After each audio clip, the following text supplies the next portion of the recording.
Islam belum ada saat itu. Maka mereka dengan memiliki ghirah, yang rasa kefanatikan mereka terhadap agama Allah dan ingin menghidupkan syiar Allah, maka mereka pengen memiliki tahun sendiri, tahun Islam. Maka kumpullah sahabat yang ada, bermusyawarah mereka, kapan kita mulai hitungan tahun Islam itu? Apa dari kelahiran Rasulullah? Ya. Apa ketika Nabi diangkat menjadi Nabi? Dihitung tahun tahun 1 Islam itu, atau kapan? Maka itu bergulir lah. Yang musyawarah itu terjadi, mereka pun memberikan macam-macam pandangan. Singkat cerita, hanya disepakatilah dijadikan patokan tahun Islam dari tahun hijrahnya Rasulullah, bukan dari kelahiran Nabi, bukan di saat Nabi diangkat menjadi Rasul, bukan pada saat Isra Mi'raj, tapi di saat hijrah. Karena hijrah ini bukan hanya Rasulullah, tapi mu'dham, kebanyakan mereka ikut bersama Rasulullah berhijrah. Dan Nabi pun pernah mengatakan, laulal hijrah mantashara hadzal din, kalau bukan karena hijrah ini tidak akan tersebar agama ini, kata Rasulullah. Dengan banyak faktor-faktor lainnya, hanya disepakatilah tahun baru Islam dihitung dari tahun pertama hijrahnya Rasulullah. Jadi bukan dari tanggal bulan hijrah, tapi tahun hijrah. Karena kalau hijrah Rasulullah bukan Muharram, Rasulullah hijrah pada bulan Rabiul Awal, di bulan Maulid, bulan Rabiul Awal. Dulu juga tidak disebut bulan Rabiul Awal, Rabiul Awal. Ya. Jadi hijrah Rasulullah di bulan Rabiul Awal. Menjadikan patokan tahun hijrah itu adalah tahun hijrahnya Nabi, bukan tanggal dan bulan hijrah. Adapun Muharram memang dari zaman dulu, tahunan Arab itu, tanggalan Arab itu dimulai dari Muharram, macam kita mulai dari Januari Masehi. Ya. Jadi tidak ada ngatur baru lagi, tidak. Tetap mengikuti yang lama itulah Muharram sebagai awal bulan. Ya, awal bulan tanggal 1 Muharram. Besok Safar, Rabiul Awal, terus sampai akhir. Ya, Zulhijjah. Itu sudah ada dari sebelum adanya Islam. Jadi tinggal mengikuti itu saja, cuma yang jadi patokan tahunnya. Dibela dari tahun hijrahnya Rasulullah. Adapun kejadian-kejadian yang terjadi sebelum hijrah, oke lah, kalau kejadian di Madinah, kejadian lahirnya putra Rasulullah fulan pada tanggal sekian, Rasulullah menikah pada tanggal sekian, hijrah sekian hijrah, perang ini terjadi sekian hijrah, perang ini terjadi hijrah, semua hijrah. Sekarang gimana mencatat yang belum sebelum hijrah, kejadian Isra Mi'raj contohnya, yang kejadian macam-macam saat perjuangan Rasulullah berdakwah di Mekah. Maka di situ ulama tarikh bersepakat, mereka menyebut dengan istilahnya bukan hijrah tapi qoblal hijrah, sebelum hijrah, tahun sekian sebelum hijrah, tahun sekian sebelum hijrah. Atau juga ada yang memakai dengan istilah bi'tsah, dihitung dari diangkatnya Nabi menjadi Rasul. Tahun pertama kenabian, tahun kedua kenabian, tahun ketiga kenabian. Mungkin kalau antum pernah duduk di madrasah, ya, kalau di SD negeri SMP tidak nemu ini. Ya, di madrasah ini mungkin macam Zahriyah ini, mungkin kalau kami dulu di Adabiyah, Qur'aniyah, barangkali Mujahidin, itu dipelajari sejarah Rasulullah. Ya, ada nih pelajaran sejarah, pelajaran sirah namanya. Itu ada nih. Dan sudah disebut istilahnya kejadiannya tahun pertama kenabian, tahun kedua kenabian, tahun ketiga kenabian. Ini fase dakwah Rasulullah semasa di Mekah sampai tahun ke-13 kenabian. Setelah itu baru tahun pertama hijrah. Nah, lalu muncul lagi sebelum Nabi diangkat jadi Nabi kan ada sejarah juga. Nabi lahir, Nabi tumbuh, mamanya meninggal, kakeknya meninggal, terus itu ada sejarah juga. Maka disuplai itu dengan baru nanti dari kelahiran. Dari kelahiran Rasulullah, tahun pertama kelahiran Rasulullah, tahun kedua kelahiran Rasulullah, panjang itu sampailah 39. Pas 40 baru tahun pertama kenabian. Jelas? Baik. Nah, di bulan Muharram ini ikhwanahumullah ada hari yang penuh berkah, yaitu hari Asyura. Hari Asyura dimulai dari tanggal 10. Asyura itu Asyura 10. Hari Asyura ini hari yang bagaimana Allah Subhanahu wa taala banyak mencatatkan sejarah kemenangan, keselamatan, kebahagiaan para nabi dan rasul. Dimulai pertama kali yaitu 10 Muharram ini, hari Asyura ini berdasarkan apa yang disampaikan kepada kita oleh para ulama, dan mereka mendapatkan sumbernya datang dari Rasulullah. Pertama, hari Asyura itu terjadinya perjumpaan kembali Nabi Allah Adam alaihissalam dengan Siti Hawa atau Sayyidatuna Hawa itu pada tanggal 10. Jadi sifatnya 10 Muharram ini sifatnya kemenangan, kesenangan, kegembiraan, pertolongan. Kemudian terjadi apa lagi tanggal 10 Muharram itu? Diselamatkannya Nabi Allah Nuh alaihissalam dengan umatnya yang segelintir. Dakwah Nabi Allah itu 950 tahun. berdakwah 950 tahun. Umat yang masuk Islam, yang beriman bersama beliau tidak kurang dari 80 orang, tidak lebih dari 80 orang. 950 tahun berdakwah, yang mukmin tidak lebih dari 80 orang. Nah, itulah mereka yang selamat ikut di atas kapal. Begitu kapal sudah selesai, mereka sudah naik kapal, mulai hujan turun 7 hari 8 malam, tidak berhenti hujan. Semua hewan-hewan yang perintahkan untuk diselamatkan naik kapal, kalau terjadilah kalau tidak mau ikut dengan abahnya. Itu terjadinya kapal. Allah tenggelamkan semua orang kafir yang selamat Nabi Allah Nuh pada tanggal 10 Muharram. Begitupun kisah Nabi Allah Musa alaihissalam, ketika beliau dikejar oleh Fir'aun dan pasukannya. Begitu Nabi Allah Musa menyeberang lautan dengan mukjizatnya, terbelah lautan. Beliau sampai ke daratan dengan umatnya, Fir'aun nyusul sampai di tengah, ditenggelamkan Allah. Kapan terjadinya? Sama tanggal 10 Muharram. Begitupun kejadian Nabi Allah Ibrahim alaihissalam di saat beliau dibakar oleh Raja Namrud, ya, terbakar beliau tapi tidak terbakar jasadnya, tidak ada apa yang keburukan menimpa beliau. Masuk ikhwan, masih bisa kosong sini. Orang 4, orang 5 bisa masuk ke dalam. Masuk ke depan sini kalau bisa. Majulah, kasih jalan ikhwan. Nabi Allah ketika dibakar, Allah berkata kepada api yang membakar, ya narukuni bardan wa salaman ala Ibrahim, ya narukuni bardan wa salaman ala, maka api yang panas tersebut justru menjadi dingin sejuk. Bukan kuni bardan be wa salaman. Ya, kalau bardan be menggigil bisa beku Nabi Ibrahim. Tapi dingin yang memberikan keselamatan. Jadi macam kita sekarang sejuk, adem, ya, tidak sampai nanti menggigil. Api itu tidak langsung jadi dingin, juga kulkas yang kita bayangkan Nabi Ibrahim juga kulkas tidak, dingin, adem, nyaman. Nah, ini mukjizat Nabiullah Ibrahim. Terjadinya peristiwa tersebut juga sama pada tanggal 10 Muharram. Ma'asyal ahbab rahimani rahimakumullah. Di tanggal 10 Muharram inilah ketika itu Rasulullah SAW sudah hijrah, Nabi Muhammad sudah hijrah, lalu beliau bertemu orang Yahudi di Madinah. Pertemuan itu kejadiannya pada tanggal 9 Muharram, hari Tasu'ah. Tasu'ah itu Tis'ah, Tasu'ah yang ke-9, Asyura jadi yang ke-10. Nah, ketika itu Rasulullah bertemu orang Yahudi sedang sibuk mempersiapkan macam gitu, nak lebaran, sibuk. Ternyata mereka besok sibuk nak puasa, tanggal 10 Muharram nak puasa. Rasul bertanya kepada mereka, ada apa kamu puasa? Ada apa kamu nak puasa besok? Maka mereka menjawab, besok tanggal 10 Muharram adalah hari yang mana Allah Subhanahu wa taala menyelamatkan Nabi Allah Musa dan kaumnya. Kami berpuasa sebagai tanda syukur kami mengingat kejadian tersebut atas pertolongan Allah kepada Nabi Allah Musa alaihissalam. Maka Rasulullah SAW tahu benar bagaimana pengkhianatan, kejahatan orang-orang Yahudi terhadap Nabi Allah Musa. Maka Rasul mengatakan, nahnu aula bi akhi Musa minkum. Kami lebih utama, lebih berhak, lebih pantas untuk mensyukuri kejadian itu, kata Rasulullah. Maka Rasulullah SAW memerintahkan sahabat untuk puasa pada tanggal 10 Muharram, tersebut dengan hari Asyura. Nah, Rasulullah tidak pernah pengen sama dengan Yahudi, tidak pernah pengen sama dengan orang-orang kafir. Maka Rasulullah mengatakan, seandainya aku panjang umur sampai ketemu tahun depan, maka aku perintahkan kamu, kata Rasulullah kepada sahabatnya, puasa juga di hari Tasu'ah.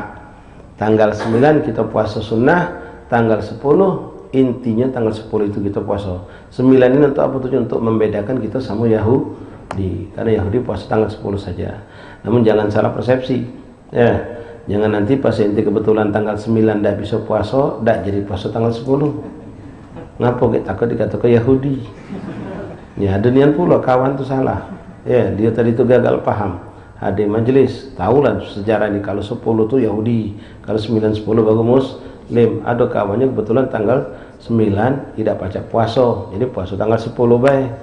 Pas ketemu siang lagi dia ngomong, main puasa dah kau? Makin aku dah puasa, aku tuh udah no, kau sama dengan Yahudi. Sama dengan Yahudi, batal kan ya?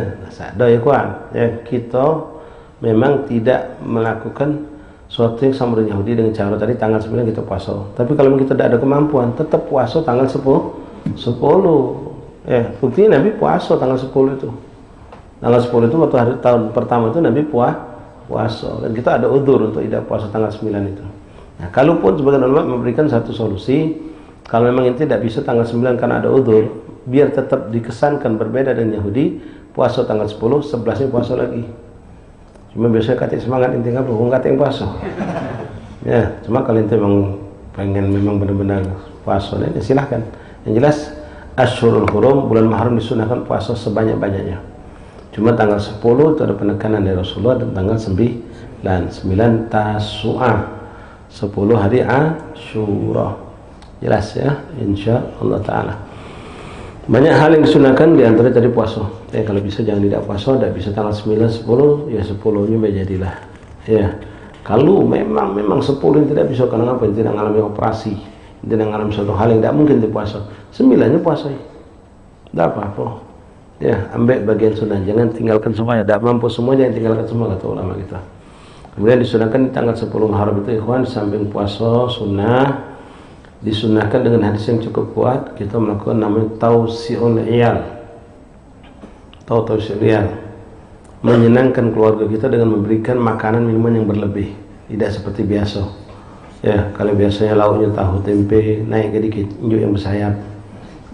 Ya, ayam, kambing, sapi. Biasa buah-buahnya pakai kates, nanas, naik sedikit. Ya, dengan buah pir, anggur, pisang tuh, ya, pisang bakaran terus pisang, belagak dikit. Atau pola makanan minuman yang membuat mereka lebih gembira, dilebihkan. Nah, kalau secara hitungan secara singkat simpelnya biasa lanjut 50, besok naik ke tengah 2 kalau baca. Pas hari Asyura, sunnah Rasulullah ini. Bahkan ganjarannya, balasannya kata Rasulullah dalam hadis itu mengatakan siapa yang memakmurkan keluarga, dan mana tausiul iyal tadi di hari Asyura, Allah akan murahkan atau Allah akan lapangkan rezekinya sepanjang tahun. Sepanjang tahun. Maka bergembiralah orang yang sudah berkeluarga. Yang masih jomblo minta maaf. Tak apa-apa, kalau kamu mau ya bawa makanan minuman untuk mak bapak kamu. Ya, belum ada keluarga, belum ada bini, keluarga kita bapak mak gitu. Ini sunnah ya kan. Jadi bejolah dari sekarang. Tidak katik duit berhutang, tidak apa-apa. Kalau memang kita pengenin, tapi bejo dari sekarang masih ada waktu kan. Sabtu, Ahad, Senin, Selasa masih 3 hari. Cari lebih ke sedikit, beli ke makanan. Ya, biasa pempek telur kecil, pempek dos basal, bakwan, makan itu ke pempek besar lagi. Ya, apalagi hari itu bulan puasa, atau hari itu sunnah puasa. Jadikan itu untuk nyambut buka puasa, dapat 2 faedah. Buka puasa untuk makan lemak dapat pahala. Ya, memang hari itu hari yang memang disunahkan untuk melebihkan makanan untuk anak istri kita. Masyaallah ahbab rahimahullah. Alhamdulillah. Mudah-mudahan kita berikan Allah sehat afiat, mampu untuk mencapai keberkahan di hari Asyura dengan memperbanyak ibadah, diantaranya puasa tadi, dan memperbanyak berikan tausiul iyal. Kemudian juga disunahkan untuk menyantuni anak yatim. Menyayangi sebenarnya, bukan cuma menyantuni, ya menyayangi dengan bentuk yang memberikan makanan, minuman, duit, pakaian boleh. Yang jelas kita menggembirakan hati mereka itu disunahkan di hari Asyura, dan lebih lagi untuk mengusap kepala anak yatim. Memang disunahkan mengusap kepala anak yatim. Sini banyak anak yatim kan? Ya. Anak yatim itu yang belum balik, itu disebut anak yatim. Kalau cak kita nih bapak yatim. Ya. Nah, memang secara hukum ikhwan anak yatim itu yang belum balik. Kalau balik tidak disebut yatim secara hukum, tapi secara kondisi yatim ini hatta sampai SMA pun masih yatim ikhwan. Ya, udah SD tamat balik umur 1 SMP biasanya. Balik itu kalau kami pengalaman budak mondok, biasanya tahun kedua tuh mulai kena balik mereka. Baru masuk belum balik, belum baca apa-apa, nyari duit tidak bisa, masih macam ini dia. Bayaran sekolah masih emaknya ngejo ke sekolah, bayaran pakaian segala macam jajan dari emaknya. Nah, maka sayangi mereka juga tidak apa-apa. Ya, jangan kita terlalu pelit dengan terlalu saklek hukum. Oh, ini kalau sudah balik tidak usah lagi, bukan yatim. Itu kan secara hukum ininya baik, tapi kebutuhan justru lebih besar budak ini ketimbang adiknya. Adiknya baru 4 tahun 5 tahun, belum sekolah. Sementara dia naik SMP, kita putuskan rezekinya, kita danjuk santunan. Sementara saat itu dia lebih membutuhkan. Si emak yang janda itu berharap lebih banyak bantuan uang. Nah, jadi kita harus bijak. Silakan berpatokan dengan hukum seperti tadi, tapi kita keluar dari situ, kita dapat pahala besar menolong orang dalam keadaan susah. Dia fakir, dia susah, dia muhtaj, membutuhkan. Jadi jangan jadi orang salah berpikir. Ya kadang-kadang salah pola pikir. Pokoknya kalau sudah balai itu, salah gerinjot, hapus namanya, hapus. Yang belum balai weh. Kesian. Ya. Jadi harus ada solusi. Jangan sampai mereka putus berharap rezeki. Kalau sudah lulus SMA, oke lah. Ya, sekarang udah SMA belum baca apa-apa sekarang. Ya, zaman kita nih. Katoklah ada sebagian budak SMA sudah mulai begawe, sekolah dia malamnya siang begawe. Tapi jarang. Apalagi yang masih SMP itu. Jadi, kalau bisa tetap dikasih santunan buat mereka. Ya, walaupun mereka sudah balik. Masyaallah bab rahimani rahimakumullah. Alhamdulillah. Ini pelajaran kita kemarin mengenai dari kitab Risalatul Ma'awana tentang nadhafah. Ya, di sini dibagikan selembaran yang apa kita sempat kemarin sampaikan. Alhamdulillah, terima kasih banyak untuk yang mencetak, menulis ini. Cuma di bawah itu agak sedikit salah tulis. Yang ucap benar Allahumma shalli wa sallim ala sayyidina Muhammad sahibul tarfil kahil wa wajhil jamil wa ala alihi wa sallim. Allahumma la 'isha illa 'ishal akhirah. Allahumma kama namtah wa zidna minhum. Nah, itu atiyabukumullah, bukan a'tiyabikumullah. Langsung atiyabukumullah. Atiyabikumullah. Alif langsung tib. Atiyabikumullah. Atiyabikumullah bitibil jannah. Bukan a'tiyabikumullah. Alif ta ya ba atiyab. Atiyabikumullah qaf mim. Ketemu. Atiyabikumullah, bukan atiyah. Baik, ma'asyiral ahbab rahimakumullah. Kita baca sedikit yang dari pembahasan kitab sampai kemarin wa 'alaika bitajdidil wudu. Ya. Sampai situ ya. Bismillahirrahmanirrahim. Alhamdulillahirabbil alamin. Allahumma shalli wa sallim ala sayyidina Muhammad. Allahumma rabbi shrah li sadri wa yassir li amri wahlul 'uqdatam min lisani yafqahu qawli. Rabbi zidna ilman wa yaqinan warzuqna fahman. Kemarin wa 'alaika bi ihtirazi an-najasati kulliha fa inna asabaka minha syai' ma'a rutubah fabadir bi ghuslih. Dan hendaklah engkau menjaga benar-benar dirimu dari kotoran najis. Kalau sampai kena badan atau pakaian menajis dan masih basah, segeralah dicuci. Segera dicuci, dibersihkan. Wa idza asabatka janabah fabadil bil iktisal fil hal. Ini sudah bahas ini ya. Dan kalau kau dalam keadaan junub, tahu junub ya, artinya kita berhadas besar. Junub itu boleh jadi dengan dua sebab. Sebab pertama keluar mani, baik laki atau perempuan. Sebab kedua bertemunya kemaluan laki dan perempuan, walaupun tanpa keluar mani. Itu wajib mandi. Berarti kan kamu sudah berkeluarga nih, harus pelajari ini sebelum nikah sebetulnya. Masalah ini harus dipahami sebelum menikah. Jadi kalau ada seorang suami istri melakukan hubungan maaf ya, kemudian belum sampai keluar mani, mereka berpisah badan, maka wajib mandi kedua-duanya, walaupun tidak keluar mani. Atau sebelumnya ya, belum sempat berhubungan, manilah keluar duluan misalnya, wajib mandi, jelas wajib mandi. Dan sebab mandi wajib itu banyak, diantara ikhtilam, mimpi basah, atau na'udzubillah min dzalik. Dan jangan pernah kamu melakukan ikhwani, kalau pernah maka stoplah, jangan diteruskan.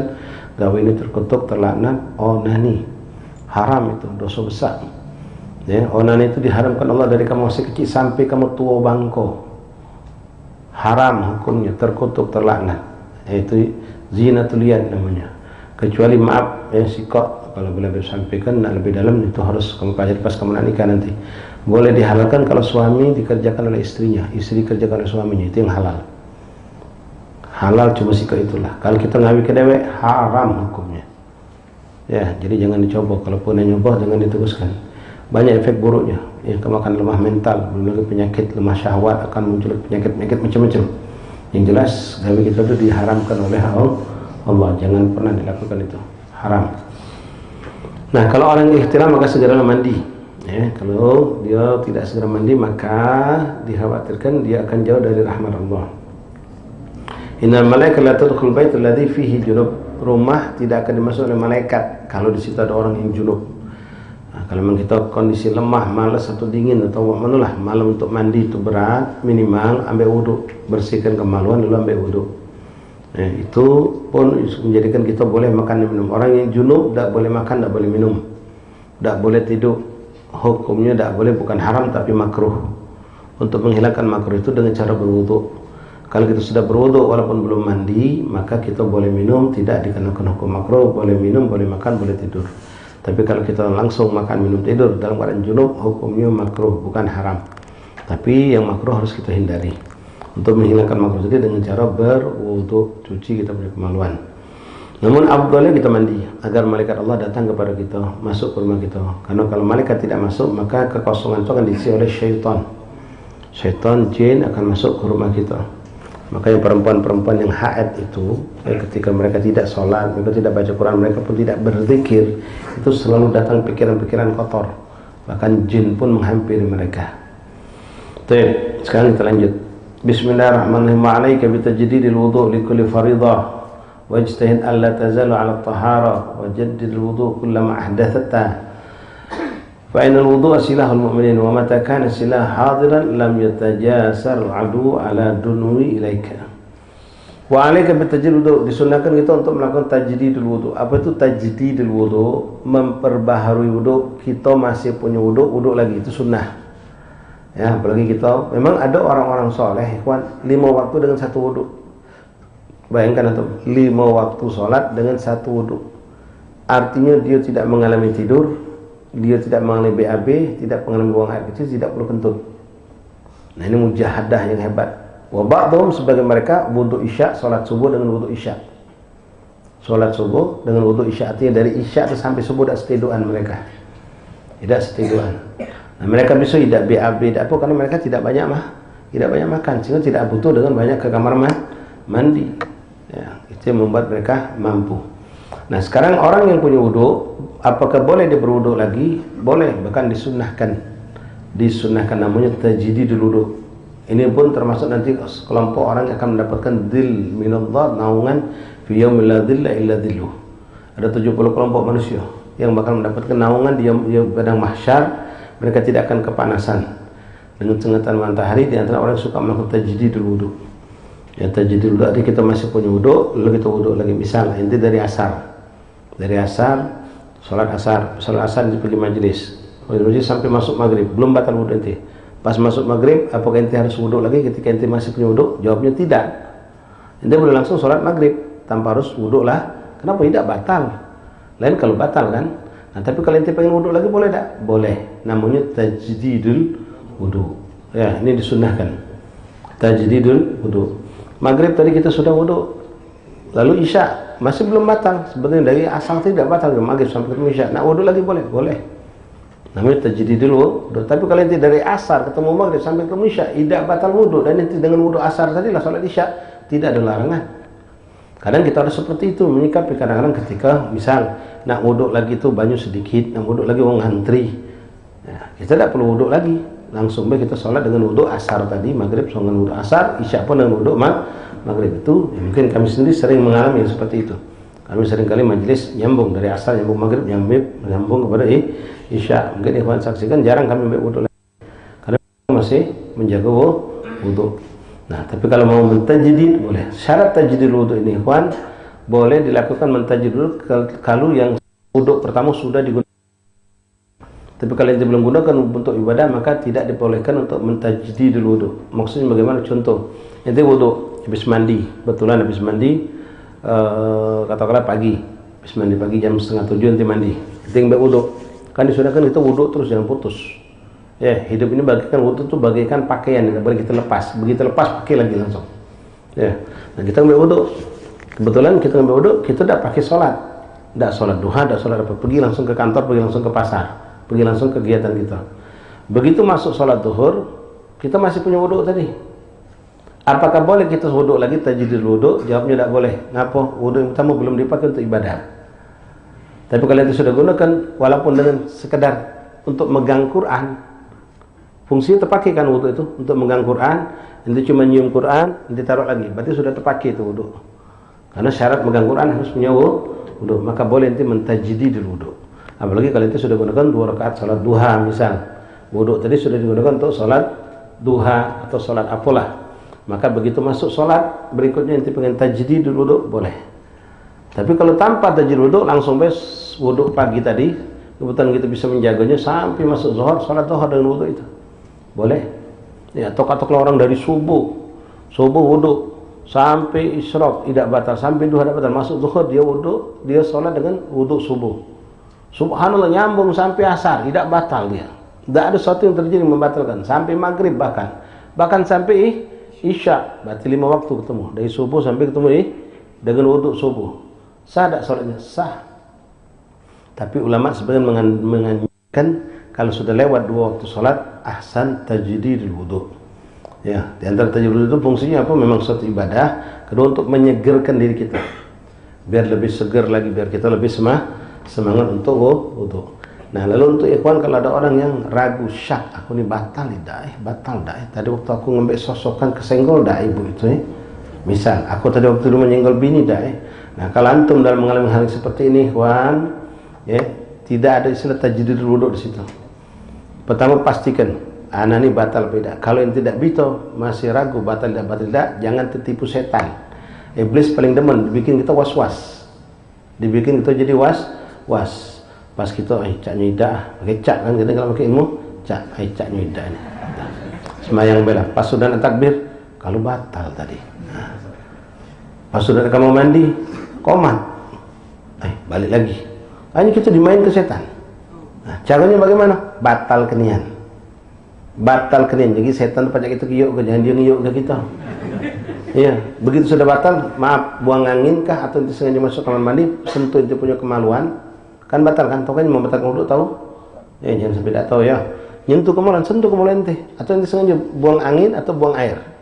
Selesai itu ada tak ragu lagi? Tak ragu lagi. Kalau kita sekarang memang tak punya wudu, setelah yakin kita tidak punya wudu, kita berwudu. Kalau kita tidak seperti itu, dipermainkan terus setan, batal tidak batal. Pas sudah takbir, tidak batal insyaallah. Allahu Akbar. Pas lagi Allah sudah masuk salat, mikir icanya batal. Tidak selesai ente. Begitu caknya batal salat ente. Terus dimainkan setan. Jadi potong, jangan sampai kita dikiyuknya, kita ngiyuk ke dia. Dengan apa? Batal kenian. Batal kenian. Itu caranya. Wajtahid alla tazalu ala taharah. Berusaha agar engkau selalu dalam keadaan bersuci. Ikhwan, kita tidak seperti perempuan loh. Perempuan itu sulit untuk menjaga wudu, apalagi mereka yang yang punya namanya keputihan. Itu keputihan bisa membatalkan wudu. Ya, bisa jadi kalau keluarnya dari dalam. Kalau tidak dari daerah keluar ke pemaluan itu bisa jadi kalau dari dalam itu selain membatalkan, kedua najis. Kalau kita tidak repot. Nah, wudu itu tidak sulit untuk menjaganya. Makanya tadi bisa sampai berjam-jam kita bisa bertahan dengan wudu. Nah, wudu ini ikhwan, dia ibadah mustaqilah. Dia adalah ibadah terlepas dari ibadah yang lain. Orang wudu tidak harus untuk sholat. Orang wudu tidak harus karena membaca Quran. Wudulah Anda walaupun tanpa ada tujuan mau ibadah. Jadi harus kita pakai seperti di sini gambarkan beliau seperti pedang. Sebagian ulama mengatakan seperti pakaian. Begitu pakaian ini kotor, ganti pakaian baru. Jangan biarkan diri kita terbuka. Maka akan datang macam-macam penyakit. Akan datang macam-macam hal yang mengganggu. Seperti itu juga kalau orang itu tidak menjaga wudu, jangan salahkan dirinya atau menyalahkan orang lain. Maaf, jangan salahkan orang lain, salahkan diri kau sendiri kalau kau kemasukan jin, kemasukan setan, datang pikiran-pikiran yang aneh-aneh, ya bisikan-bisikan, macam-macam bisikan, bunuhlah, suwinilah. Kenapa tidak punya wudu? Tapi kalau dia punya wudu, insya Allah terjauhkan dari semua itu. Nah, wudu ini tidak nunggu kita nak sholat. Jadi begitu Anda batal wudu, langsunglah wudu. Begitu batal wudu, langsung wudu. Walaupun kita tidak nak sholat, tidak nak ngaji, tidak pernah pergi ke pasar, ambil wudu. Ya, jangan sampai batal wudu. Begitu batal, ambil wudu lagi. Begitu batal, ambil wudu lagi. Itu sunnahnya. Wajib duduk kulama ahdatha. Lalu berwudu lagi setiap kau batal wudu, kata beliau. Fa innal wudu asilahul mu'min. Karena wudu itu sebagai pedang, seperti senjata buat seorang mukmin. Wa matakana silahu hadiran lam yatajasar al-adu ala danu ilaika. Ketika pedang itu selalu bersamamu, senjata itu sama kau, maka musuh tidak akan berani mendekat. Musuh tidak akan berani mendekat. Makanya orang yang suka kedatangan pemasukan jin, datangan yang aneh-aneh itu biasa orang yang memang tidak suka jaga wudhu. Sudah ada jaga wudhu, badannya ada najis pula lah, tambah berat, tambah parah. Wa qad jaa rajulun ila Syekh Abil Hasan Asy-Syadzili radhiyallahu ta'ala anhu yas'aluhu ay yu'allimahu kimia. Ini cerita asli, Wan. Datang seorang pemuda kepada Syekh Al-Imam Al-Azim Abi Hasan Asy-Syadzili rahimahullah ta'ala, salah satu tokoh imam besar dalam ahli sunnah wal jamaah.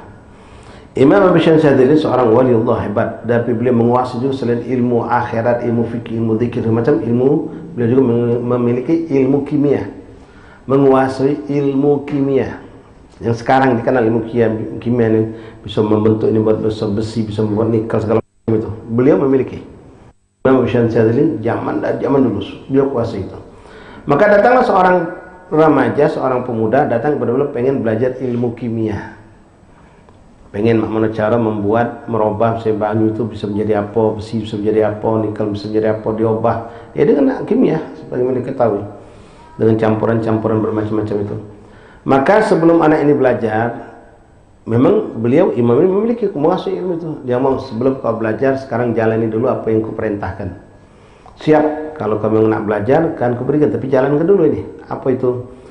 Kau fa'amur syai'an yuqima 'indahu sanah. Kau tinggallah dulu setahun di sini. Tinggal setahun, wa syartu 'ala yatawadda kullama ahdatha yusalli rak'atain. Aku cuma minta sikap, kata syekhnya. Kau hiduplah semau kau hidup. Tapi sikap setiap kau batal, kau harus menjaga wudu. Setiap kau batal wudu, kau wudu, kemudian salat sunnah 2 rakaat. Salat sunnah wudu. Setiap kau batal wudu, salat sunnah 2 rakaat. Itu baik. Pikir budak ini gampang. Tapi yang penting aku bisa belajar ilmu kimia. Ilmu yang ngetop saat itu hebat. Maka dijalaninya.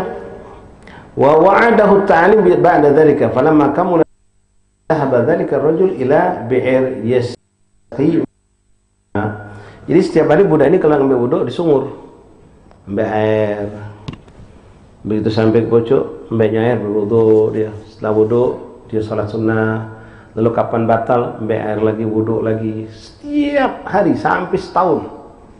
Sampai suatu hari ini anak pas nimba air, jatuh air ke dalam dasar sumur, pas ditariknya berat,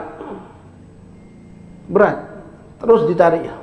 Pas sampai ke pojok, sini ceritakan, falamma kamalat as-sanad dhahaba dzalika ar-rajul ila bi'r yastaqi minha ma fatala ad-dalwu mamlu'an dhahaban aw fiddah. Begitu dia ngangkat banyu, sudah setahun nak ngambil wudu, kaget dia. Pas naik ke pojok, isi dalwun, isi ember itu, yang seharusnya berisi air, ternyata bukan air, isinya emas atau perak bercampur. Begitu lihat emas perak, apa yang dilakukan? Wah, senang, indah. Diuntal kenyang lagi. Aku butuh air, katanya. Aku nak wudu, butuh air. Dibuang nih emas. Ngambil lagi, emas lagi dapat. Sampai dia akhirnya ngadu kepada Syekh. Ngadu sama Syekh tentang tidak dapat banyu aku nih. Apa yang kau dapatkan? Emas. Apa yang kau dapatkan? Perak. Apa kata Syekh? Kau sekarang sudah jadi kimia. Kau ini sudah mengalami proses kimia. Apa hati kau?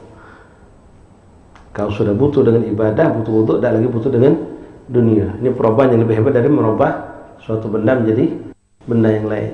Keadaan yang tadinya hubud dunia, dia pelajar kimia pengen jadi orang kaya. Pengen jadi orang kaya, tapi ternyata berkat dia setiap hari wudu, batal wudu dan salat 2 rakaat itu, hatinya terdidik, terbina, sehingga tidak lagi dia menoleh kepada emas. Fatala adan mamlu'an dhahaban aw fiddah fasabba fil bi'r zuhdan fihi. Bukan nimbe maka dituangkannya, fasabba dituangkannya lagi, masuknya lagi emas, jadi seember tadi ke dalam sumur apa? Zuhdan fihi. Tidak ngasuh butuh. Aku butuh air, dia bilang, bukan butuh emas. Wajah ila Syekh fa akhbaruhu, lalahnya dia ketika sudah tidak dapat air tadi, bingung, emas terus yang dapat, dia datang kepada gurunya dan menyampaikan kepada faqala Syekh, qad sirtal an kulluka kimia. Maka saya mengatakan, sekarang kau sudah selesai. Dirimu sekarang sudah mengalami perubahan kimia. Berubah dari yang tadinya cita-cita pengen jadi orang top dengan ahli kimia dapat dunia, sekarang berubah tidak lagi noleh dengan dunia. Wa nasubbu da'iyan ila Allah Ta'ala, dan akhirnya menjadilah orang tersebut barulah belajar dididik oleh Syekh Hasan Jazali menjadi da'iyan Allah, menjadi seorang ulama besar setelah tidak ada lagi hatinya mencintai dunia. Wa alaikum assalam kullama tawaddata wallahu a'lam bis. Ma'asyiral ahbab rahimani rahimakumullah. Mudah-mudahan Allah SWT meridai kita, mengumpulkan kita di tahun baru ini, dan insya Allah tahun baru ini menjadi tahun yang berkah untuk kita. Sedikit ikhwan yang kita ngutip tentang tahun baru Hijriah. Banyak poin penting yang bisa kita petik dari tahun baru Hijriah. Di antaranya ada sebuah hadis Rasulullah SAW yang munculnya asbabun wurud istilahnya. Kalau Quran itu asbabun nuzul, Quran asbabun nuzul, sebab turun. Kalau hadis asbabul wurud, sebab terjadinya suatu hadis. Sebuah hadis Rasulullah SAW yang menjadi pokok dasar dari banyak ilmu agama. Bahkan Imam Syafi'i mengatakan lewat hadis ini aku mengeluarkan 70 cabang ilmu. Sallallahu alaihi wasallam. Hadis apa? Tentang niat. Tentang niat. Hijrah itu udah gampang ya, Pak. Hijrah itu tidak gampang. Istilah hijrah ini akrab dengan kita sekarang. Ketika kita dapatkan kawan kita yang dulunya ahli maksiat atau bergelimang dengan dunia yang melalaikan, lalu berikan Allah hidayah taufik, lalu dia tinggalkan keglamoran hidup, jabatan yang tinggi, dunia yang hebat dimiliki, ditinggalkan, itu tidak gampang. Kadang-kadang kita siap untuk hijrah, anak bini kita belum siap untuk hijrah. Pengorbanan yang sangat luar biasa. Begitulah hijrahnya Rasulullah dan para sahabat. Pengorbanan yang teramat sangat hebat, ikhwan. Pengorbanan yang disiapkan paling tinggi adalah nyawa mereka. Mereka hijrah bersama Rasulullah itu bukan dipaksa, tapi bikhtiyari, milih nak tetap di Mekah, hidup dengan harta mereka, dengan toko, dengan kebun, dengan segala macam milik mereka. Tidak hijrah bersama Rasulullah tapi kehilangan Rasulullah, atau hijrah bersama Rasulullah tapi kehilangan harta. Maka mereka memilih untuk bersama Rasulullah. Allah Rasul menjadi pilihan mereka. Kenikmatan ibadah yang itu mereka inginkan dan cita-citakan. Kenapa di Mekah tidak bisa beribadah? Ngangkat suara dikit baca Quran, digedor ruang rumah, ditangkap, dizalimi. Itu waktu di Mekah. Salat Jumat sudah turun perintah, bareng dengan turunnya perintah salat 5 waktu, tapi tidak bisa dilakukan karena salat Jumat dilakukan harus dengan terang-terangan. Penderitaan luar biasa. Maka hijrahnya mereka pun luar biasa, ikhwan. Yang kaya, yang punya toko, punya kebun, punya rumah, pun apa, itu demi Allah Rasul mereka tinggalkan semua itu. Dan mereka tahu pasti dan benar-benar tahu, dan itulah pilihan yang mereka pilih. Kalau mereka hijrah, mereka akan jadi orang fakir. Mereka jadi orang miskin, hidup numpang, dan belum tergambarkan apa tinggal tempat siapa. Tapi mereka memilih Allah ada di sana, Rasulullah ada di sana. Maka mereka hijrah demi Allah dan Rasul. Nah, di antara mereka itu ikhwan rahimakumullah, semua sahabat itu pengen hijrah bersama Rasulullah. Namun adalah beberapa mereka yang agak sedikit memiliki beberapa cobaan lain untuk hijrah. Di antaranya ada seorang laki-laki, seorang pedagang, dia saudagar tadi jadi Mekah. Dia punya dagangan, dia punya usaha, punya kebun, punya ternak, punya rumah, punya macam-macam. Dia sudah mantap pengen hijrah. Tapi dia kadang-kadang datang gangguan. Begitu melihat kawan-kawan hijrah, dia pengen hijrah, mikir lagi, ya Allah, kalau aku hijrah, ini harta yang selama ini aku kumpulkan lepas, hilang, tidak bisa aku bawa. Lalu di sana aku nak kau tak punya dagangan, tak punya, sehingga dia menunda. Datang lagi orang hijrah, dia masih nunda lagi, sampailah akhirnya sahib bisnis dia yang ada di Madinah nunggu dia, belum datang-datang. Dapatlah info dari salah seorang yang hijrah, mengatakan bahwa si fulan itu tidak hijrah karena dia masih bingung karena kalau sampai di Madinah nanti nak jadi apa, toko tak punya, usaha tak punya. Begitu dengar ini sebabnya, maka sahibnya, teman yang ada di Madinah ini langsung bertekad pula, inilah Ansor, ya. Kalau memang itu alasan dia tidak mau hijrah cepat, sampaikan kepada dia. Dia buatlah surat, wahai fulan dan fulan, cepatlah kau hijrah, tempatlah aku siapkan, dagangan toko dengan penuh barang sudah aku siapkan untuk kau. Kau dah bakal lama jadi orang susah, kau bakal menjadi saudagar. Sampai ini surat, akhirnya pas dibaca, subhanallah, senang hati dia. Maka dia mantap tinggalkan segala harta yang ada di Mekah, dan dia pun pergi ke Madinah hijrah karena sudah bakal tahu dia bakal punya tempat, dia punya toko, punya dagangan yang tanpa dia harus susah mikirkan, sudah disiapkan oleh saudaranya, dia bakal jadi saudagar. Kemudian yang kedua ikhwan, ada lagi seorang sahabat Rasulullah SAW yang juga pengen hijrah, cuma dia ini hatinya kepincut sama betina cantik solehah yang pengen dikawininya. Perempuan ini belum hijrah, jadi dia termikir, kalau aku hijrah duluan, si budak ini tidak hijrah, lepas. Kalau dia hijrah duluan, aku belum hijrah, mbek wong Ansor. Jadi pokoknya begitu dia hijrah, aku pun hijrah. Jadi nunggulah wong hijrah, jingoknya si Fulan belum hijrah, tunggu belum hijrah. Setiap malam ngintik ke mana terang masih ada wong. Ya, sampai suatu hari, subhanallah, qadarullah, ini perempuan sama bapaknya, sama keluarganya hijrah di malam hari, larut malam. Memang hijrah harus malam. Kalau siang ketahuan. Udah gampang ikhwan, hijrah itu berminggu-minggu dalam perjalanan, malam kedinginan, siang kepanasan. Tidak ada rumah, tidak ada hotel, tidak ada kendaraan yang bisa menaungi kita dari panas terik. Bekal sampai habis. Rasulullah ngalamin itu. Rasulullah ngalamin itu, kehausan, kelaparan itu. Sembunyi di gua Thur, dalam ketakutan dikejar musuh. Itu dia Rasul dan sahabat pun mengalami semuanya itu. Siapa yang ketahuan bakal dibutuh. Maka mereka sembunyi-sembunyi, tahan mentas, jalan muter yang jauh sehingga dia tidak bisa dikejar oleh musuh. Nah, sikap perempuan seorang laki-laki tadi, kalau terpicu dengan perempuan, dia menahan diri, tidak berangkat. Sampai suatu malam perempuan itu berangkat dengan keluarganya. Dia udah tahu, dia pikir masih ada. Pagi-pagi sudah waktu agak siang, duha, kawannya datang, atau kelas si Jul namanya ya, ada Jul ya. Jul, kawan masih duduk mana sini? Emang apa? Si Fulan sudah jalan semalam, bener baik kan? No, tak percaya jingok lagu main sana. Saking tadi, karena kawannya bener, lari dia ke rumah si perempuan, pas jingoknya sudah kosong kati lagi wong.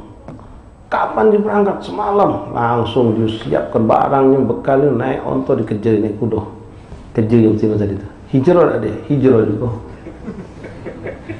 Hijrah dia, tinggalkannya rumahnya, tinggalkannya dagangnya, tinggalkannya kebunnya, tinggal semacam. Dan dalam perjalanan dia pun terancam dengan kematian. Tapi niatnya karena betina. Yang pertama niatnya karena dunia. Begitu mereka sampai, Nabi memberikan nasihat, dikumpulkan oleh Rasulullah sama sahabat. Muncullah hadis ini. Berkat dua orang yang salah ini kita dapat ilmu besar dari Rasulullah. Jadi jangan menghina dua orang itu. Kalau bukan berkat mengikut ini kejadian, hadis ini tidak kata. Ya, memang kadang-kadang ikhwan, kita tidak boleh berbuat dosa atau salah. Cuma kadang-kadang orang bisa dekat kepada Allah setelah karena dia berbuat dosa. Buat dosa, ngerasa terpuruk hatinya, dosa, dia sedih, nangis, taubat, sehingga terangkat derajatnya sampai menjadi menggerab dekat sama Allah. Tapi kita pengen tidak harus lewat dosa kita dekat sama Allah. Ya. Walhasil kumpul oleh Rasulullah SAW, maka Nabi pun bersabda, menyampaikan hadisnya, innamal a'malu binniyat, sesungguhnya segala perbuatan tergantung niat. Wa innamal likulli imri'in ma nawa, setiap seorang di antara kalian tergantung niatnya, itulah yang dia dapatkan. Faman kana hijratuhu ila Allah wa rasulih, memang ini hijrah tapi luas maknanya dalam lini kehidupan apapun kita. Faman kana hijratuhu lid dunya yusibuha, siapa yang hijrahnya karena dunia yang diharapkan, aw imra'atin yankihuha, atau perempuan yang pengen dinikahinya, fa hijratuhu ila ma hajara ilaih, maka dia hijrah, dia akan dapatkan dengan apa yang dia niatkan, kata Rasulullah. Artinya dunia kau dapatkan, perempuan bisa kau kawini, tapi dari sisi Allah Rasul tidak dapat apa-apa. Nangis tuh sahabat ini, menyadari kesalahan mereka, untung mereka selamat. Nah hadis ini ikhwan sampai hari ini berlaku untuk kita juga. Nasihat buat diri kami dan kita semua ikhwan, kita sering diletakkan Allah di tempat-tempat baik, kumpul dengan orang baik, dengan pengamalan yang baik seperti saat ini. Tapi hati-hati kalau ada yang salah niat, malam ini Allah rugi besar. Ngapa kau datang majlis 41 pik tu? Ya aku dah lemah, kalau Satsuki nyari aku dah katik lagi. Ngapa? Dia kawan aku pergi kalau dia aku dah pergi. Atau memang ada tujuan bisnis di sini barangkali. Ya, atau ada calon mertua barangkali. Ya, ada calon mertua datang. Pas tahu mertuanya berangkat ke Lampung, dah hadir dia. Hadir sama-sama hadir. Duduk langsung ngantuk, dilawan yang ngantuk. Ya, sebenarnya lemak, balik dari gawe capek-capek tahan ke masjid, tahan sholat, ngapo? Ada yang ditujunya. Casing akhirat tapi niatnya dunia. Lewat ya Pak. Na'udzubillah min dzalik. Ada orang ke masjid mencari kemakmuran, bukan memakmurkan. Ada orang ke majelis mencari kemakmuran, bukan memakmurkan majelis. Sampai ada yang hakir, ya hakir, hinonya niatnya. Ngapa kemarin dapat pergi tahlil? Yalah 1 2 mana ada kok. Oh. Nigo datang. Iya, kalau 1 2 bakwan paling kopi. Nigo niatnya sampai ke situ. Maco Yasin maco, tahlil loh, maco dia. Malah lebih muter kepala dia gitu. Tapi niatnya memang tujuannya makan. Ya sudah dapat kata Nabi, makan kau dapat. Tapi indallah tidak ada satu nilai zikir dapat dia. Bahkan hina di mata Allah. Termasuklah penceramah, dai, ceramah, dakwah. Biar dijingat orang, biar dikatakan Masya Allah. Apalagi na'udzubillah hakir. Kalau hina ni tujuan orang nyari duit, nyari fasilitas, nyari penghormatan. Kali dia kiamat ikhwan, Allah katakan nimbeklah kau. Yang kau dulu dibabitkan, amal kita dibabitkan ke muka kita. Mintalah kau semua apa yang kau minta ini. Minta dikatakan anak soleh, dikatakan budak majlis. La ikhwan, na'udzubillah. Hati-hati. Ya, salat berjamaahnya kamu, wiridnya, zikirnya, pakaian kita semua. Jangan kita salah niat, rugi. Hanya bai'al dunia bil akhirah. Menjual akhirat dengan bil akhirat di dunia. Itu hina, na'udzubillah min dzalik. Rugi ya kan. Berlangkahlah dari rumah niat lillahi ta'ala, bukan karena tidak kelemahan. Karena sering kali dialoi kawan. Kok ikan ini anak kiai dah masjid. Sebenarnya tidak mau masjid, cuma karena dibawa nama cucung kiai. Memang dia cucung kiai. Ini tidak kelemahan. Ya, ini orang balik haji nih banyak nih. Orang balik haji nih. Sebelum pergi haji mana pernah menjadi masjid subuh lagi? Pas balik haji, sebelum subuh bangun kemudian, Pak, bangun Pak. Yuk kaget lah capek, sholat subuh Pak sebentar. Yuk kaget, ada lagi belum? Pak, kita kan sudah haji Pak. Kalau nggak di masjid sholat apa kata orang? Pas denger itu, bener kau. Langsung loncat dia. Oh, langsung ambil wuduk, pakai gamis panjang. Masjid. Ke masjid, sholat subuh. Tapi ngapa? Bukan karena sudah ngasuh diri, sudah taubat, minta ampun sama Allah, cinta sama Nabi. Bukan. Karena apa kata orang kalau pergi haji, sudah balik haji, tidak ke masjid. Dapat apa dia? Lah, Allah tidak dapat apa-apa ya Pak. Wow, Masya Allah. Apalagi kata orang, kata Ustaz kan, kalau haji mabrur itu ada perubahan Pak. Nanti biar kita dibilang orang mabrur. Tidak lama ikhwan, seminggu lewat sudah. Tidak bisa nanti. Kalau mengillahi ta'ala nanti akan diberikan kekuatan oleh Allah. Sedekah, ya haji, ya kurban, ya apapun ibadah kita. Hati-hati jangan niat ikhwan. Hati-hati. Jangan salah nih. Ya. Ente datang cepat ke sini tujuannya apa? Niatnya apa? Ente jangan suuzon sama manusia yang lain. Suuzon ente sama diri ente sendiri. Ketika hujan gerimis atau bahkan hujan deras, ente masih ke masjid, ente masih datang ke majelis, tanya, ngapa aku nih? Hujan deras masih ke masjid, ada apa niat aku nih? Apa minta dikatakan, oh Masya Allah, si hujan gede peting lagi masjid, tetap masih ke majelis dia, lampu gelap padahal. Hujan deras, lampu gelap, masih dia ke majelis. Pengen itu, jadi kawan mending kita tidur, dosa majelis. Pahala tidak, dosa lagi dapat. Hina ya kan. Bahkan kita pengen kalau baca casing dunia kita bernilai ibadah di sisi Allah. Nanti nyari nafkah, nanti nyari duit. Untuk apa tanya? Kalau niat kita, tujuan kita nyari duit tadi itu, ya Allah aku pengen biar aku tidak jadi minta-minta. Biar aku tidak nyusah ke mak bapak aku lagi. Bahkan aku pengen orang, pengen sedekah untuk mereka. Aku pengen nyari duit ini ya Allah untuk mengembangkan usaha biar aku bisa kawan aku tidak punya pekerjaan. Aku nyari duit ini menunjukkan kepada orang kafir kalau Islam itu kaya, Islam itu hebat. Aku pengen di masjid nyari duit ini, mudah-mudahan dengan ada rezeki aku bakal berpenampilan rapi bagus setiap aku pergi ke majelis. Lari anu semata. Maka walaupun nanti duduk di pasar, duduk di kantor, begawe, nanti manjat tiang itu begawe apalah, maka seluruh nilai gawe itu nilai ibadah di sisi Allah. Masih ingat kan cerita seorang sahabat ketika Rasul sedang duduk dengan para sahabat. Sallallahu alaihi Muhammad. Tiba-tiba datang seorang laki-laki lewat memanggul barang, badannya setayap, sak tinggi keker, manggul barang. Sekali lewat lagi dengan lagi bawa barang lain lagi, lewat lagi sampai 4-5 kali mundar-mandir bawa barang terus, dan tidak nampak orang itu lemah loyo, enggak, gagah. Sehingga ada seorang sahabat nyeletuk di belakang, ya Rasulullah, kalau model laki-laki ini ikut berjihad luar biasa, kuat, gagah, keker. Apa kata Rasulullah SAW? Sambil senyum Nabi mengatakan, memberikan makna jihad yang lebih luas. Itu wong, kata Nabi, dia begawi nyari rezeki dengan memanggul barang. Kalau dia niat agar tidak menjadi peminta-minta, saksikan dia sedang berjihad di jalan Allah. Sallallahu Nabi. Itu uang, kata Rasulullah. Dengan dia bekerja seperti itu, dengan niat agar dia agar dia bisa memberikan rezeki yang halal buat anak istrinya, maka dia sedang berjihad di jalan Allah. Dengan niat untuk memberikan pada orang tua, dia jihad di jalan Allah. Macam-macam disebutkan Rasulullah. Casingnya dunia, ya. Tapi tujuannya, wallahi antum ngejar dunia, kalau bukan untuk akhirat tidak usahlah. Cukup ngembek sesuai kebutuhan baik. Kenapa pertanyaannya panjang dia berkiamah? Tapi kalau kamu niat kembali untuk akhirat, untuk menyumbang majelis, untuk membantu kawan, untuk segala macam yang baik-baik, maka dapat pahala. Ente mau beli motor baru, tujuannya apa? Cuma ngerasa orang motor belagak, punya kemampuan beli motor baru. Tanya tujuan apa? Aku pengen nunjukkan semua kafir kalau kami budak majlisin kaya juga. Itu di Turki, kawan, ya. Di Turki itu para syabab, anak-anak orang kaya di sana, itu sengaja mereka keluar kalau subuh berjejer depan masjid itu, mobil mewah galau, dan ekspos oleh mereka hal itu, menunjukkan kami negeri yang kaya, kami tetap ibadah kepada Allah, kami gunakan kendaraan kami untuk ibadah.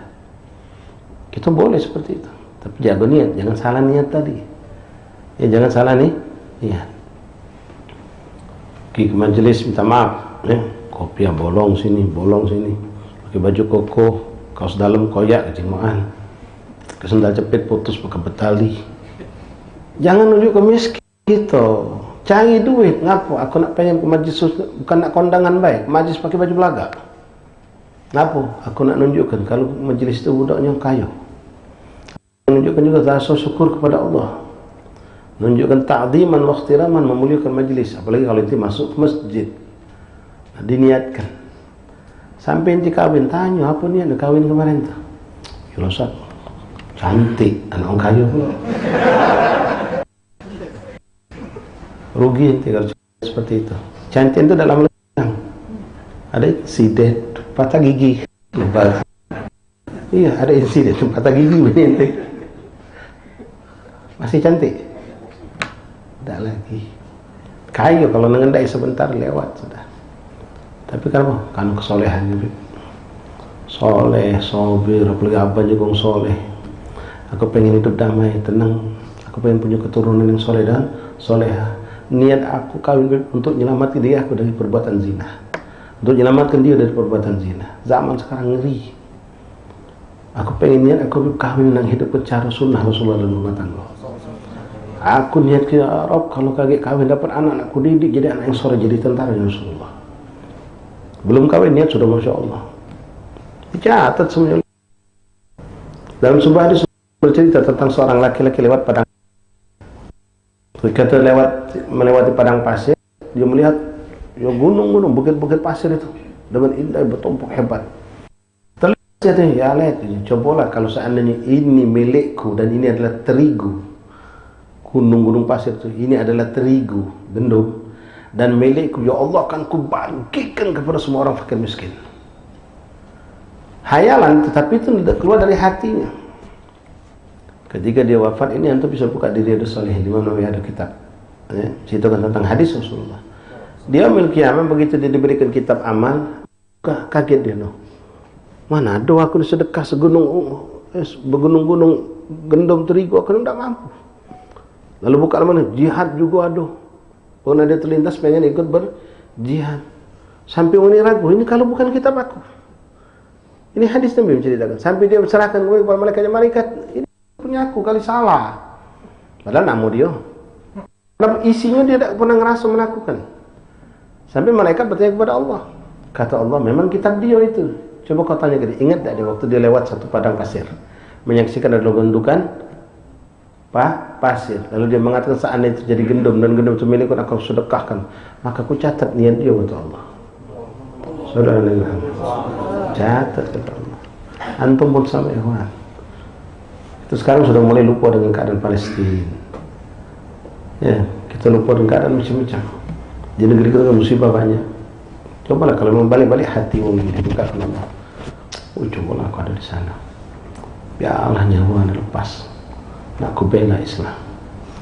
Untung kafir. Dicatat oleh Allah. Bahkan ada seorang anak majlis ya kan. Qul ya Allah di dalam niat dia. Seandainya hidup zaman Imam Haddad, kunjuk kacamata Imam Haddad, kunjuk Habib-habib Syekh zaman dulu tidak ada kacamata, biar mereka bisa baca Quran, baca zikir, baca apa dengan kacamata. Tapi zaman itu belum ada, dia hidup zaman sekarang.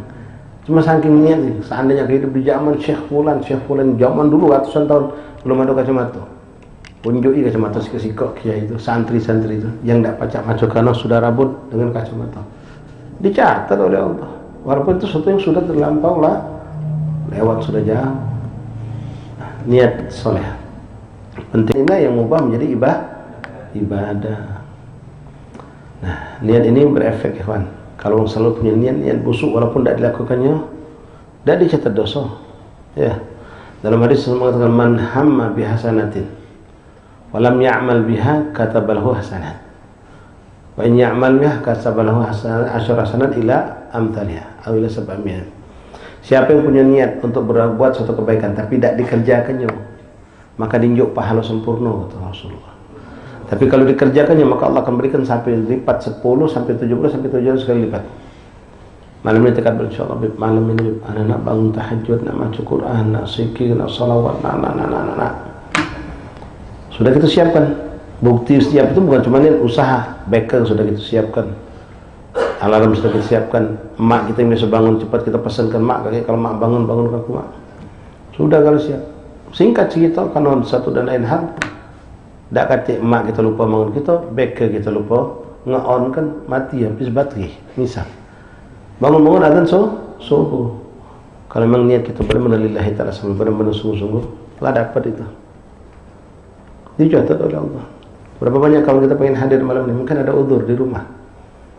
Ya, atau mak minta dia ke pasar atau kemana, tidak jadi hadir, dapat dia paham. Tapi kalau buruk, dapat juga na'udzubillah. Memang dalam hadis ini bentuk salah satu rahmat Allah untuk umat Nabi Muhammad SAW.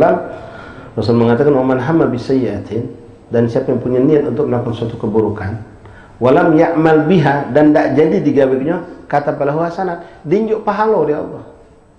Punya niat buruk tapi dibatalkannya, bukan batal karena tidak mampu, bukan, memang sengaja. Astagfirullah, apa aku punya macam ini, batalkan, tak jadi dia berburuk, dicatat pahala.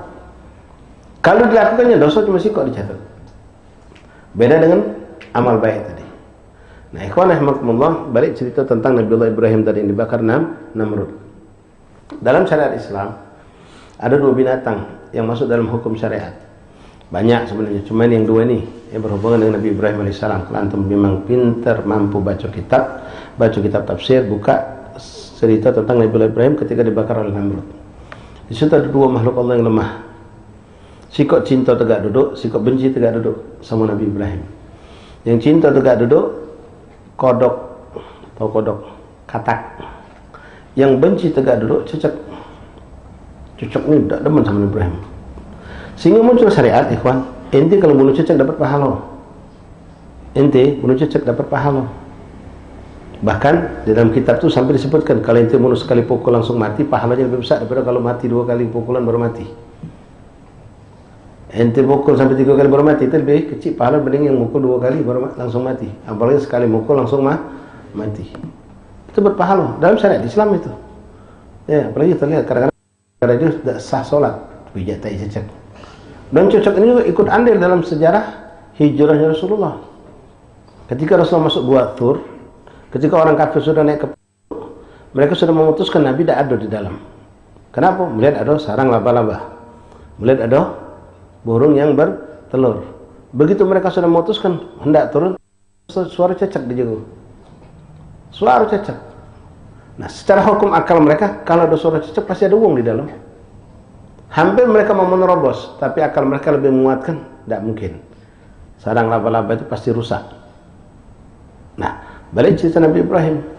Ketika Namrud membakar Nabi Ibrahim, api itu begitu besar-besarnya.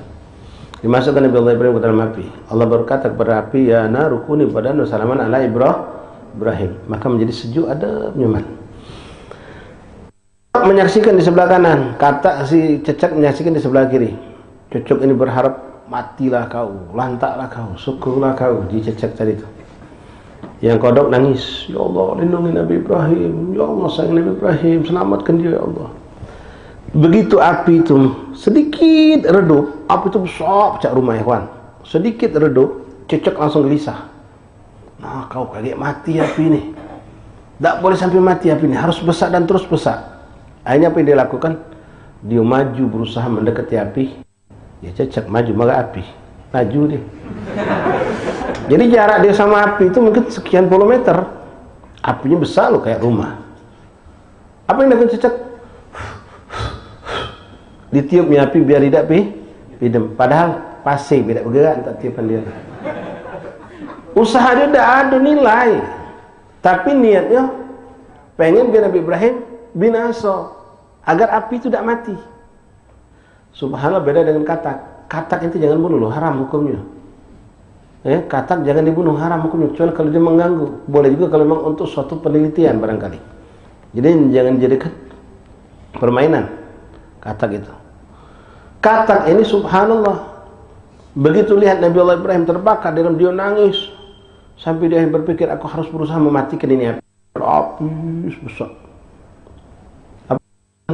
Dia mencari sumber air, didapatkan, lalu diminumnya air tadi. Dia berusaha mendekati api, sama cacat, tidak bisa dekat api. Jarak itu puluhan meter masih dengan api itu. Kalau dia dekat, habis dia. Lalu apa yang dilakukan kata dengan air yang sedikit tadi? Diludahkannya banyu tadi, nyampak depan dia. Banyu lempehan kata ini cuma nyampak depan dia tuh lah. Ada hasil. Ada hasil lah usaha kata? Tidak ada. Cecak ada hasil. Nah, tapi Allah lihat niat mereka berdua. Ini niatnya jahat, ini niatnya maka dimuliakan kata ini. Jadi binatang yang mulia. Sementara cecak menjadi binatang yang hina. Hati-hati dengan niat, ya. Kalau hati kotor, niatnya selalu kotor. Kalau hati bersih, niatnya bersih. Idza salahat sa'ir jasad. Termasuk niat. Maka tidak berbuat sesuatu kecuali pasangan niat yang baik. Ya. Kalau kita ganti baju nak ke majlis baik, tanya ngapa aku ganti baju ni? Bila pula 3 hari. Lah 3. Kalau sudah 3 hari bau hari yang memang. Ya. Terus ngapain ganti biar enggak ada apa-apa. Ai, bau gek katoi wong. Gek katoi wong. Ganti baju. Nanti masuk majlis katoi wong enggak? Dah. Kenapa ganti baju sudah? Tapi ada orang, kenapa ganti baju kau? Ayah, aku ni nak masuk majlis. Ada baju bau. Majlis malaikat galuh. Aku pengen muliakan majlis. Aku ni nak masuk masjid. Aku ni nak ngadap Allah. Ada baju kotor. Aku pengen muliakan solat. Aku pengen melakukan sholat. Beda niatnya, beda. Ganti baju sama-sama ganti baju. Yang mana dapat kemuliaan? Yang niat solehah tadi. Yang ini, ya dapat itu baik dia. Wallahu a'lam bishawab. Mudah-mudahan Allah bersihkan hati kita, membersihkan pikiran kita. Allah muliakan kita, Allah angkat berat musibah dalam negeri kita dan umat Islam di mana pun berada, terutama ikhwan di Palestina. Allah jadikan tahun 1446 hari yang berkah. Bulan yang berkah, tahun yang berkah untuk kita, untuk umat Islam pada umumnya dan umat Islam dan negeri kita khususnya. Dan Allah sehatkan jasad kita untuk taat dan Allah jadikan tahun yang lebih berkah, lebih baik. Kondisi itu keadaan kita mulai menjadi seorang yang berhijrah, meninggalkan kebiasaan buruk menjadi kebiasaan yang baik, meninggalkan apa yang diharamkan Allah, menuju yang diri dari Allah Subhanahu wa taala, meninggalkan apa yang dimakruhkan Rasulullah, menuju kepada yang disukai Rasulullah SAW. Amin ya rabbal alamin. Mungkin saja ikhwan bisa sampaikan. Alhamdulillah.